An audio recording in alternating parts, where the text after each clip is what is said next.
And we are back here on the Impact Money Show. What a fun event, a fun show this has been. I have with me here the great Kenneth Hurley. Ken is he is the founder and CEO of GNUS AI, a great company, a great guy. We've had a fun time getting to know each other. Let me bring him on right here. Ken, how are you doing? I am doing great. Thanks. I appreciate you bringing me onto the show, Bruce. Amazing. Well, I'll tell you, it's been one of those things. So I initially reached out to Ken maybe over a month ago before Paris Blockchain Week, as I saw that the coin was listed on CoinMarketCap. So I usually keep an eye on the new coins that are coming up. I thought it was a very interesting project. We went not much back and forth, and then I followed up. We are both partners and sponsors at Consensus. This is shaping up to be a really important event. Tell me a little bit, Ken, about GNUS AI and what brought you to this point. Yeah, so in 2016, I actually was looking at why the blockchain was using GPUs, because I have a background in graphics processing units or GPUs from working at NVIDIA for 4 years and being in the gaming industry. And so I kind of tore apart what proof of work was and realized pretty quickly that it could be used for artificial intelligence. And so I set out to kind of make artificial intelligence decentralized and democratized so that everybody could get paid out for using their GPUs to do AI processing. And I know that's kind of the narrative these days, but that's kind of how I started this project. I was like, I kind of wanted to reduce the cost of AI for projects like Folding at Home, which was curing cancer and things like that. And so I basically architected a system back in 2016 and then filed a patent in 2019 and got patented in 2022, patent approved. And so it really was basically my goal to kind of use AI for the good of humanity back since 2016. And I've been working on this since then because there's a whole infrastructure more than just a blockchain. And so there's a lot of work that's gone on over the last 8 years. And my gaming experience and the ability to write games in C++ kind of helped me architect this and produce the product. So that's kind of how I started this. Well, that is really interesting. So now, back in the day when we were doing mining and this and that and the other, I used to think that mining was, using these computers and we were doing something good for humanity or sharing or this and that and the other, but we weren't. Right now, is that something that you guys are doing? Yeah. Actually, that was kind of the thing. There was a narrative that back then that mining was just wasting electricity. It wasn't really wasting electricity, but it wasn't doing anything good for humanity. What it was doing was basically securing the network, securing the Ethereum network.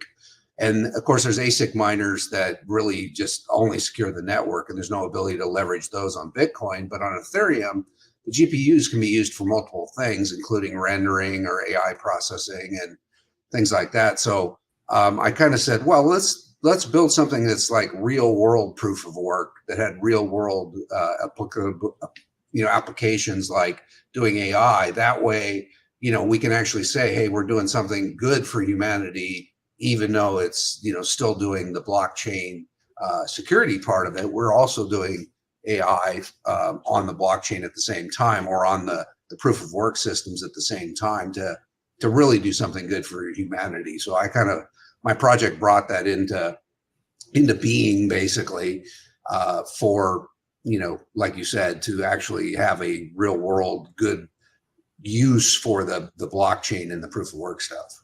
So I want to talk a little bit more about that, but before we get into that, as a guy that's been in the space for a long time and was fumbling through C++ myself a decade ago, that is interesting. Tell me a little bit more about yourself. Yeah, so I started out in the 80s doing video games, started out in assembly language and Pascal. Pascal wasn't used for video games, but assembly language mainly was. Started out on 6502 and Apple I, Apple II, time frame, and then kind of graduated into 8086 on the IBM PC. And then C++, I saw C. C++, I don't even know that was around yet, or maybe it was just in its early formation stage, but C was around. And so I learned C because it seemed the Atari ST and the 68,000 wanted to have you use C to write stuff. And I kind of said, oh, well, I'll get up to speed on it. And then I saw C++, and I kind of fell in love with C++ because I think a lot in object-oriented manners and compartmentalizing stuff. And so I kind of taught myself all this stuff because back, in the 80s, there was really, they were teaching Fortran at the time. They weren't teaching these assembly languages in C++. So I was kind of on the forefront of that. And I was able to, I'm an autodidact, a self-learner. And so I taught myself. And then 20 years later, I went back and got my computer science degree and challenged all the courses because I basically had taught myself C++. So that's kind of how I started out and did a bunch of games. I have probably 20 games on my resume. A lot of those in the early days were basically as a programmer. I did Rampage for the PC, the IBM PC, and the Amiga, Oh, wow. and the Apple II. So sole programmer on that. It was all me, 100% assembly language through the different, different computers on the Amiga and the Apple II, and the IBM PC had different controllers or CPUs on them. And so I wrote different assembly languages in 68,000, 8086, and 6502, basically. Wow. Well, it's always great to know that the person, really behind the company can also roll up his sleeves and dig into really what's going on. So I want to loop back a little bit. I know we have a lot to talk about in a short amount of time, but I do want to loop back into, just to take it out of the box for the viewers, of, okay, so I have a GPU, or I'm hooking up my computer or something to the GNUS AI platform, and I'm helping to, it's not secure the network, or is it to secure the network? What exactly is happening that you're using the computing power for in the artificial intelligence realm? Well, so it's beyond artificial intelligence. Its main goal is artificial intelligence, but it's really a compute infrastructure. And today they call that DPIN, a decentralized physical infrastructure network. That was coined like about a year ago. But we've been working on that since 2016. And in general, it basically takes AI models, and then runs the data through the AI model, and then spits out your machine learning or your artificial intelligence back to you, either putting it somewhere, storage somewhere. And so it basically pays out the people that were leveraging their GPUs based on the AI processing, or it could be rendering for that matter, because it's all accessing the graphics processing unit. So there's never really there's all kinds of uses beyond AI, but AI is the big one right now. Well, it is really interesting. I'll tell you what, I use AI every day now, and I can tell you it with my kids as well. My 14-year-old, not as much as my 9-year-old. It's funny how everything progresses so fast, right? So my 9-year-old she gets on. She always wants to use my computer. I got to buy her a new computer, her own computer, because I have a star. I have a star right now beside my my thing. But she's really great. She's great at using the AI, and she's got a voice to do, and she uses both Google and then ChatGPT. I tried to introduce her to Grok, but Grok is not quite really. ChatGPT is a lot easier to use. But this AI it's so powerful. It's powering everything. The future is it's exciting, but it's also scary. Yeah, for sure. So definitely scary, and the large language models are especially scary because it allows you to basically have a partner or a kind of helper, really. But I don't really think it's too scary personally.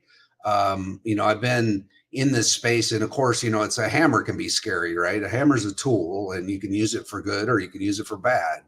And, same thing with just about everything. And so AI is scary. If people want to use it for bad, they can, and it's kind of easy to do. But in general, it's just a tool. for us. And so we're focusing on using the tool for the good of humanity and to solve real world problems.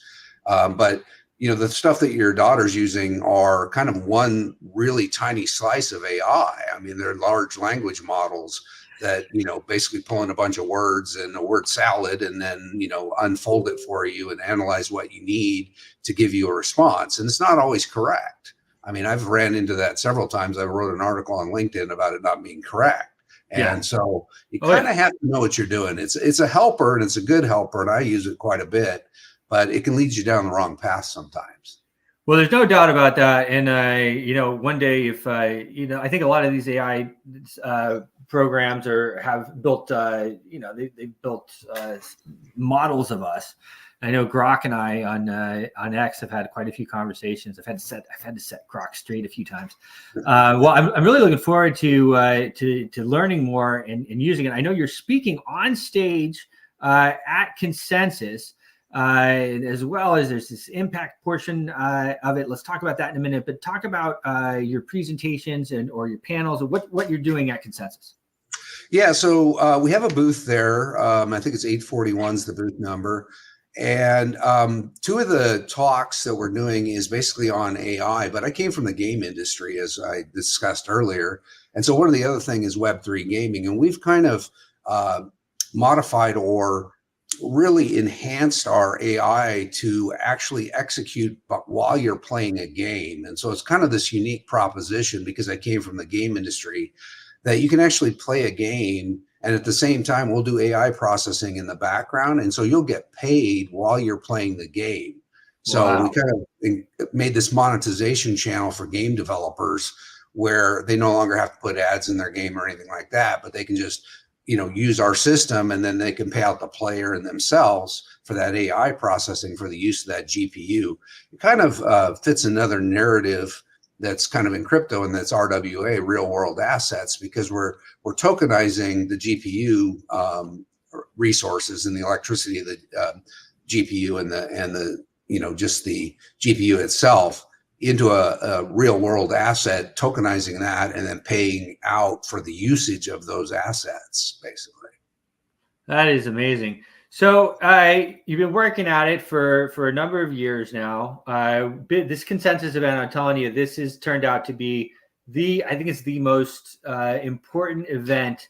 It's the timing of everything as well. I was just having coffee with somebody this morning, and they're working for somebody who's on the short list to be VP for Trump. And everybody, all eyes are on crypto. They're talking to me because, of course, I'm probably the first guy that they ever knew that was in crypto, right, in this area. But all eyes are on us right now, and it's AI and crypto. So it's very timely. It's very timely what you're doing. Talk to me a little bit about. I know one of the things that we discussed over our time, and you're involved now with the Washington Elite Gala. Thank you very much for that. That enables us to do a lot of wonderful things for disabled, visually impaired, autistic kids. Disabled sporting events is kind of our deal. Talk to me a little bit about the impact investing and the impact that GNUS AI has. Yeah, so what we figured out is, it can help game developers, but it can also help just pretty much any kind of application out there. So if you have a video streaming app, we can operate in the background while you're watching videos. But we came to realize that a lot of the impact investors out there want to make an impact in the world. And our kind of platform does that several different ways. One, it pays out everybody around the world for use of their GPU. And, people in Africa have phones that can work on the system, and people, in very poor countries, we're working on something with the Philippines right now for an internet service provider and all their set-top boxes that have GPUs in them. And so there's some pretty poor countries and poor cultures that can basically leverage this technology. On top of it, if you think about it, you can basically create a impact in a very vertical market. Like, let's pick energy, for instance, and say somebody wants to have an impact on energy.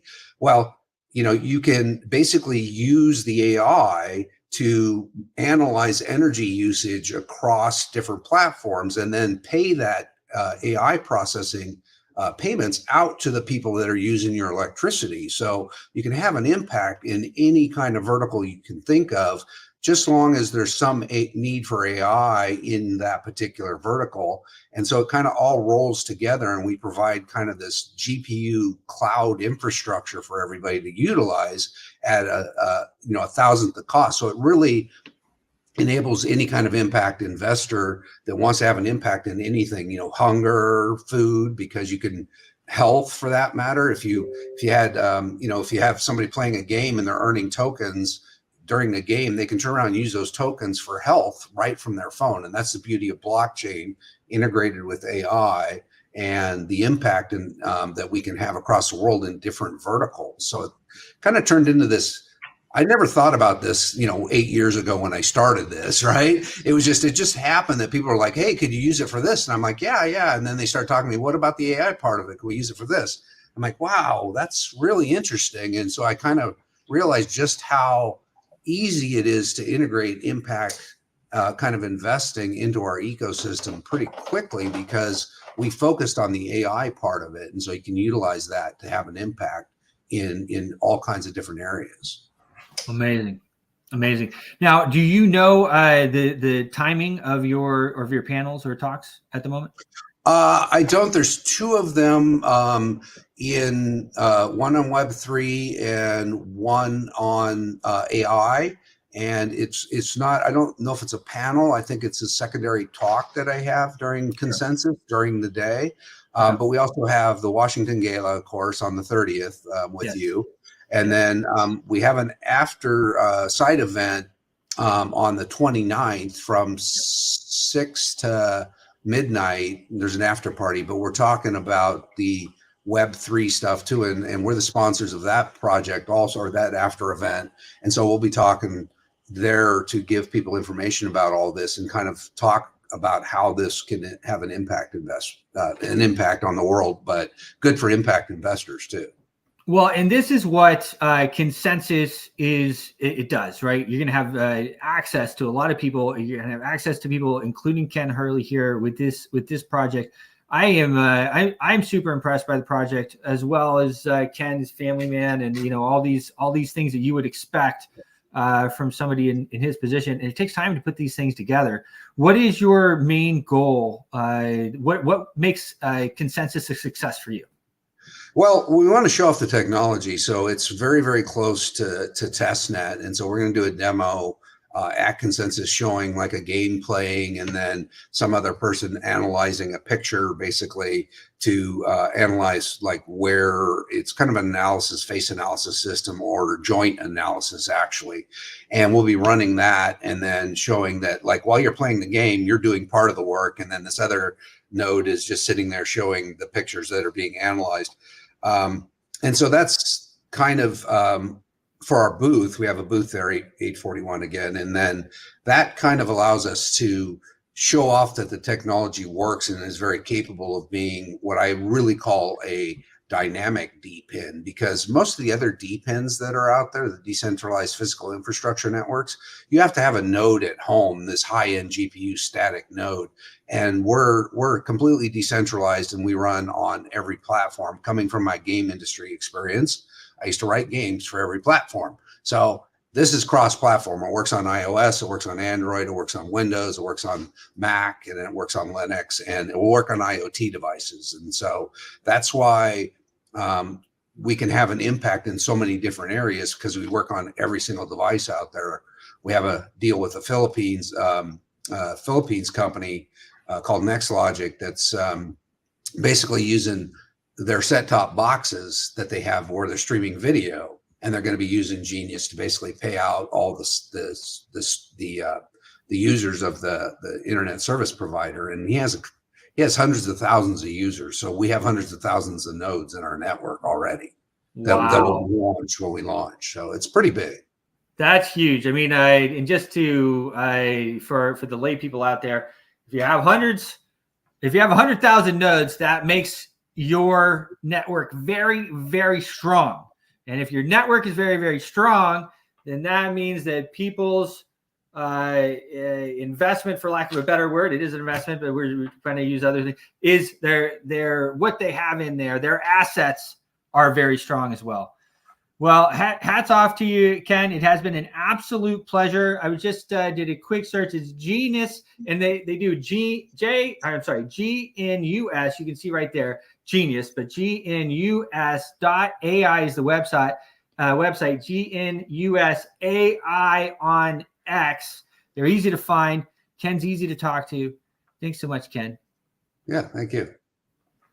We'll see you soon. Sounds good.